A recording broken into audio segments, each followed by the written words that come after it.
Ẹ̀yin ọmọ Nàìjíríà, gbogbo ẹ̀yin ọmọ Nàìjíríà, especially ẹ̀yin Yorùbá ọ̀tẹ̀ yín pọ̀, Yorùbá ìkánú yín kò ṣeé kà, ó ti pọ̀ jù, kí ló dé? Gbogbo ẹ̀yin ẹni bí tẹ́ ń gbénu chọ́ọ̀chì, tẹ́ ń gbénu mọ́ṣáláṣí, tẹ́ ń gbénu gò, tẹ́ ń jẹ́ jíìnì, gbogbo ẹ̀yin tẹ́ bá ti jẹ́ pé tẹ́ bá ti rí ṣubú ọmọlàkejì yín, bí kẹ́ máa fi yọ̀ kẹ́ máa tì káàkiri ni. Ó ti rí lágbájá ará chọ́ọ̀chì wa, òun mà ní ó ṣe ọ́díò, ó fi bóyàn kan, ó fi bá tèèyàn jẹ́. Ará chọ́ọ̀chì wa, òun mà náà ń gbọ́mọ ẹ̀ kiri níwòwò, kò tọ́mọ ẹ̀ dáadáa. Ará chọ́ọ̀chì wa, wọ́n lòun ló lọ gbọ́kọ. Ará mọ́ṣáláṣí wa, òun ló lọ dọ́kọ lọ́kọ. Ọ̀rẹ́ mi, boyfriend ẹ̀ ti jálẹ̀, àdí ẹ̀ ti nà án, ọkọ ẹ̀ ti fẹ́yàwó. Nǹkan tán rí Yorùbá sí nìyẹn. Ọ̀tẹ̀, ìwà bàjẹ́, ọ̀tẹ̀ burúkú, àbòsí, kẹmọ́rọ̀ lọ́rọ̀ kẹ máa sọ káàkiri. Ẹ̀yin lẹ máa wà ń bí, lẹ máa rẹ́ni tó ṣe ọ́díò tán lórí ẹ̀ ti yí. Oríṣiríṣi lẹ ń fẹnu yín tú káàkiri. Ta lórí ẹ̀ yìí? Ta ń ya wèrè? Eléyìí ò ń ṣe photoshop o. Jagaba speaker gangan fúnra rẹ̀, Abike, ọba àwọn sọ̀rọ̀sọ̀rọ̀, ìjayà commentator, òun ló ń dá yín lóhùn yìí. Kí là àti ìgbọ̀ lẹ́yìn ìgbà tá a ṣọ́díò. Èèyàn kan sọ pé ọlọ́mọ tó ṣọ́díò yẹn wọ́n ló ti ní mental illness. Yálàjẹ́ yín ló máa ní mental illness tán máa gbà ní lagatine lójoojúmọ́. A fi lagatine jẹ̀bà, a fi mògì. Kódà bó bá ṣe jẹ búrẹ́dì wọ́n á spread ẹ̀ lè fún. Ọ̀rọ̀ àwa máa ń sọ ṣeré ní ilé Èbúté Mẹ́ta tèmi ti wá. I was born in Simpson Street ní Èbúté Mẹ́ta ti wá ń bẹ̀yìn ní Lagos Mainland Local Government. Àwa kọjá ẹni tó ń sọ̀rọ̀ kan tó wá ń torí ẹ̀ tó lọ kó kinní. Gẹ́gẹ́ bí ọ̀rọ̀ ti ṣe sọ lẹ́ẹ̀kan àtòrin ti fi bẹ̀rẹ̀ program yìí. Mo ní kò ní kú o, Alábíkẹ́ yìí ò ní kú o, Tolúlọpẹ́ kò máa ní kú o. Babaláwo tẹ́yìn gbójúlé, ó ti ṣeré lọ sápẹ́lẹ́. Oníṣègùn tẹ́yìn fẹ̀yìntì, ó ti ṣeré lọ Kàlábá. Kò máa ní kú o, Alábíkẹ́ yìí ò ní kú o, Tolúlọpẹ́ kò máa ní kú o. Ó kú tì lájà. Ẹ jẹ́ ká hang yẹn síbẹ̀ yẹn. Kí ni nǹkan tó máa ń ṣe yín náà tẹ́ pé nǹkan tójú yín yìí ò rí, òun lẹ́nu yín máa ń kà káàkiri. You just sit down and fabricate shit. Assumption nǹkan tí ò lè ever possible. Òun lẹ máa assume láyé yín. Kí ló dé? Why are you living on fallacy? Kí ló dé pé gbogbo ilé ayé yín irọ́ ni àtẹ̀tàn? Come on. Ẹ jẹ́ ká get real. Gẹ́gẹ́ bá àǹtí ẹlẹ́nu jápajàpa bíi mashed potato àti jẹta bó ṣe sọ́njú sí. Ó ní Abike, are you for real? Yes, I'm for real, girl. I'm for real. This is me live on direct. Audio tá ṣe ń jẹ́ sí tó mú ẹ máa bèèrè, are you for real? Ìyẹn kéré. Èyí tá máa ṣe lọ́wọ́ yìí fáwọn ọ̀tá ó pọ̀. Ó ya pantiyan. Ṣé mọ̀ pé wèrè tiẹ̀ ń tiẹ̀ ó lá application ti sílẹ̀ fáwọn tó fẹ́ ṣe cleaner lágbolé yín torí gbogbo àwọn ará ilé yín iṣẹ́ cleaner náà máa ń ṣe. Èmi ti láwọn candidate báyìí tí mo fẹ́ kó fún ẹ o tán ti síwín lọ́wọ́ yìí nínú London tó máa bá mi wáṣẹ́ fún. Ó yí ẹ iṣẹ́ táwọn ará ilé yín máa ń ṣe cleaning job àbí báwo lè sọ? Aunty Susan Monroe, ẹ̀yin là ń bá wí. Ẹ jọ̀ọ́ ẹ bá wa keep àwọn space cleaner yẹn tí wọ́n náà bá ṣe tán wà hand ẹ̀ láwọn ọmọ tá ń kó bọ̀ yẹn lọ́wọ́. Now gẹ́gẹ́ bá ṣe ń sọ lọ ẹ̀yin Nigerians. Ẹ jọ̀ọ́ o, ẹ jẹ́ ká dẹ́kun ìwà bàjẹ́ o. I am guilty of it. I come out to say I am guilty of it. Èèyàn ni mí. Kódà àwọn olórí ìjọ, àwọn pastor, àwọn ìmáàmù, èèyàn ni wọ́n, ẹ̀jẹ̀ ló rànù, wọ́n máa ṣinú bí ń gbà mí. Àwọn èèyàn ibi tó wà ní ọwọ́ àwọn èèyàn ní ọwọ́ àwọn ọ̀rẹ́ kan tán bá sún ẹ kò gidi tán wá fẹ́ sọ ẹ́ dèèyàn burúkú ni. But what do you care? Whatever it is, that is not yours. Táyé bá fẹ́ tàgé pẹ̀lú ẹ̀. Come on, you snap out of it. Snap out of it. Be in control of your life. Whatever it is táwọn èèyàn bá ti ṣe fún ẹ láti fi bẹ̀ lórúkọ jẹ́, this is me.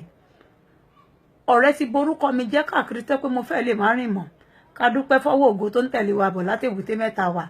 Ògo ńlá ni ìbọn Èbúté Mẹ́ta tó bá sọ jí dáadáa tó bá ń rìn lọ. Àwọn jí sọ̀rọ̀. Wọ́n ṣe ń bú wa lẹ́yọ kan la máa fi 25 rọ́pò. Jí sọ̀rọ̀. I personally will stand up and say no to bullies. I will say no to cyber bullies. Wọ́n pọ̀ káàkiri. When I say bully, I don't mean the kind of bully that our children come across in school or the one they come across on the street. You know, bullying people is a criminal offense around here. I mean abroad. Nile let it get away. But you bully back home in Nigeria, it is allowed.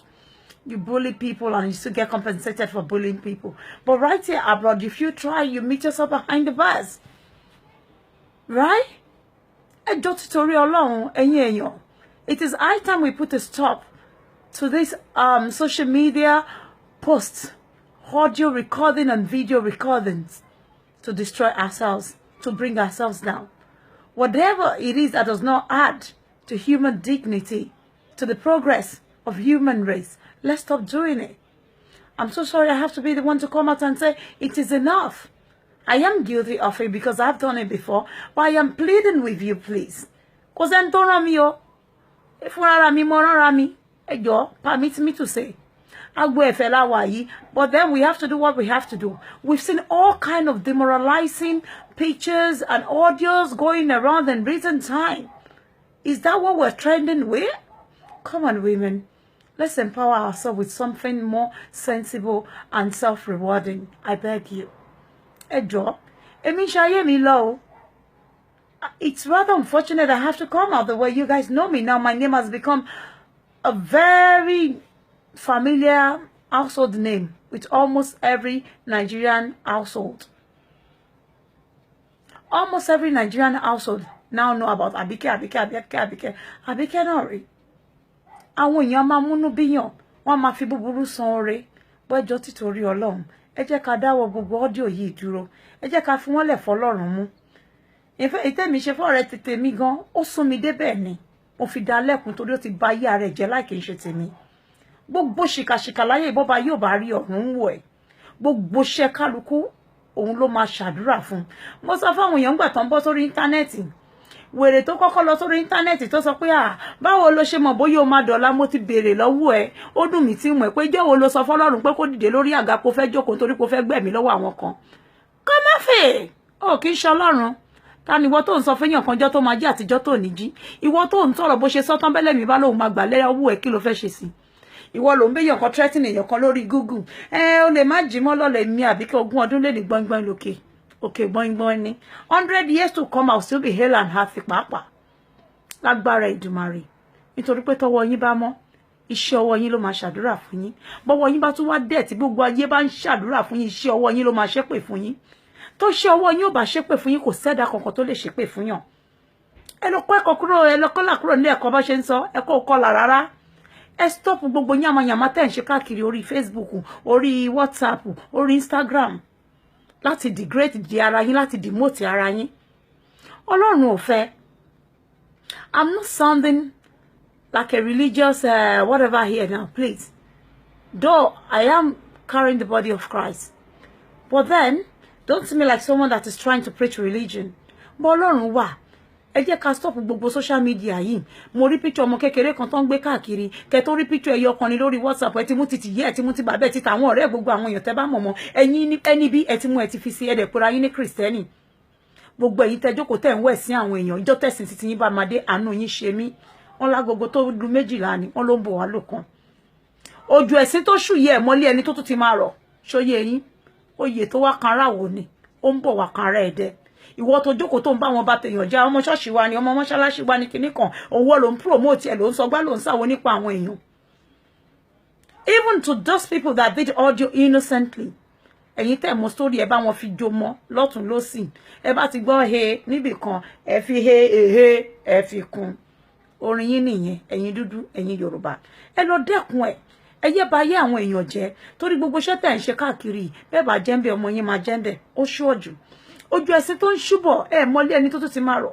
Tí ó bá rọ̀ lórí yín á rọ̀ lórí àwọn ọmọ yín tẹ́ bá ṣọ́ra. It's high time we put a stop. Àsìkò tó ta máa sọ pé ó tó. Ṣóyé yín fún gbogbo ẹ̀yin Nigerian women, ẹ̀yin dúdú Yorùbá in particular. Ọ̀tẹ̀ pọ̀ lọ́wọ́ yín. Ẹ jọ̀ọ́, ẹ jẹ́ ká lọ fi mọ́. Ẹ jẹ́ ká fòpin sí nítorí ọjọ́ ọ̀la wa, nítorí ọjọ́ ọ̀la àwọn ọmọ wa. It's rather unfortunate I have to be the one to come out to tell you this. I humbly differ from such character. Ọmọ yẹn òun ló súnra ẹ̀kọ́ gidi láì kìí ṣe mi. But then I will take this upon myself to plead with the world, with women in diaspora, pé ẹjọ́ ó ti tó. Ọlọ́run á ṣàánú fún gbogbo ojú burúkú tó bá wọ̀ wá, ogun ọ̀run á bù fọ́jú lù láṣẹ Èdùmàrè. Bẹ́ẹ̀ ni, yes.